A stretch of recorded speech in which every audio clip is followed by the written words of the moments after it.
Hello there, everybody. Welcome to a review of the Imperial Dropship versus Rebel Scout Speeder, which retails for $45, which is ridiculously overpriced.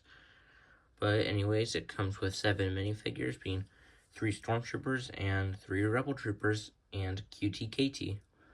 The first group of figures we're going to look at are the Stormtroopers, which are all the same figures, which is the new 2023 version with the white hips. Other than that, it's pretty much the same as 2019 version, but if we take off the helmet, you can see that they all have different heads, which is cool, I guess.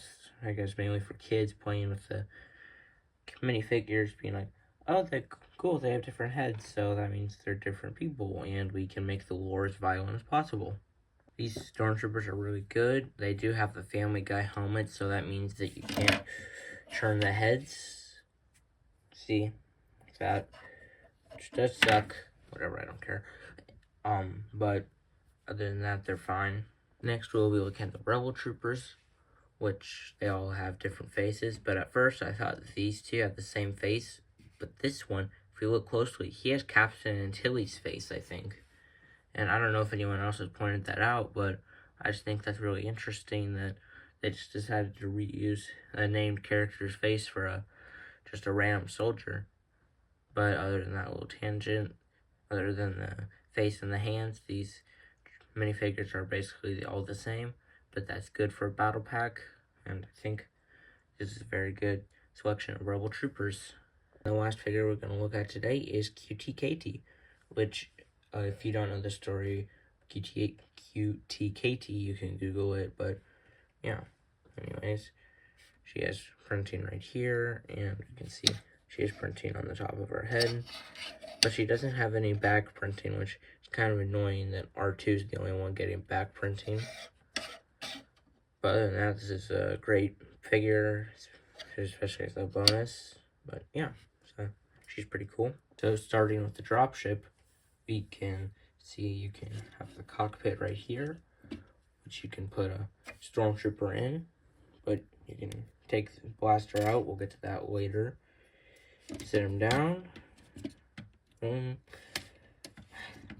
always hard to do things when you're recording. But anyways, you can see if you push hard enough, the cockpit kind of locks into the studs here. So that's cool. Then there's a clip right here, which is where we're going to put the blaster. Then you can move these things down, but that doesn't really provide any utility. So, yeah. Has stud shooters, we all know how those work. You shoot it, and it's gone forever. So, yeah. But anyways, you can slide this piece out, which it has a clip here, and then if we look closely, we can see there's a ratchet joint in there. So, which means it's a weaker connection. We can go ahead and set the troopers down, and then we can just go ahead and slide it right back in there, and boom.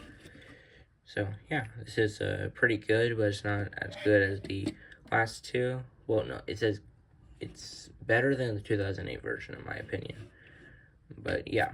Now, an unintentional play feature in this dropship is this cockpit can come out if you pull hard enough, and I think you have to pull it at like a certain angle, maybe. But you can see that they just use a ball joint to connect it.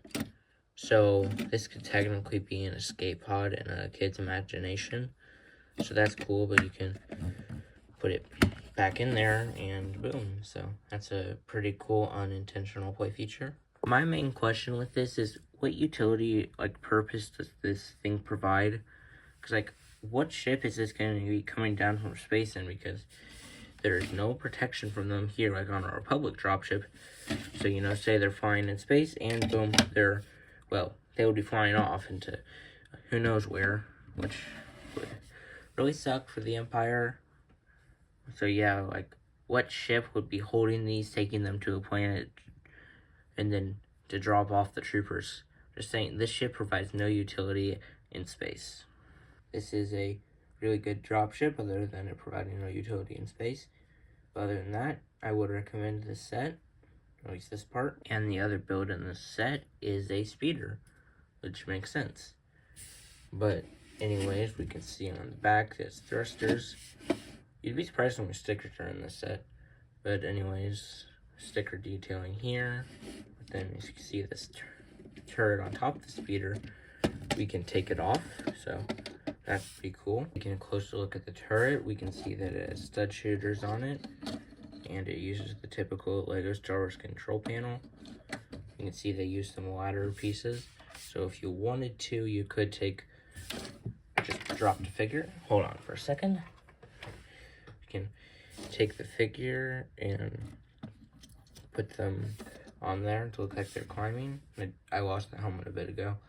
But yeah, so that's pretty cool. We can see that the turret uses this piece. I don't know what it's called, but when I was building it, I was surprised because I didn't expect that piece to be used.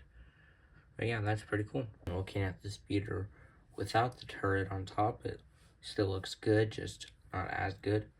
But we can see they used a window piece right here and then covered it up with these pieces. So that's pretty cool during the building process. We can see the windshield piece in there, so that's pretty cool. And taking a closer look into the cockpit, I guess. Anyways, you can put the studs under the turret, so that's pretty cool. You can sit two figures down in here, and you can see the other typical control panel for LEGO Star Wars. We can go ahead and put two of the troopers into the speeder. Now they do leave this part empty of the turret, but that's just so because the other helmet has to be able to fit in there whenever you set the turret down.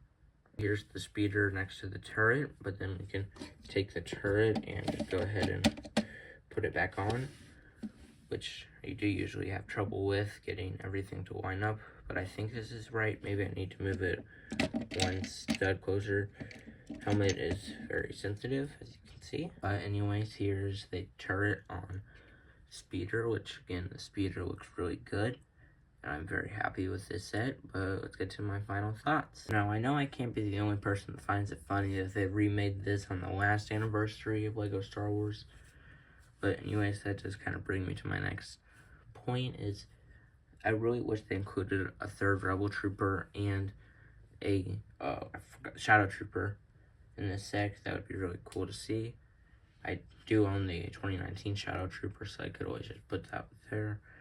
But anyways, but also the next point I wanted to make at the end of the video is this is overpriced. $45 for this.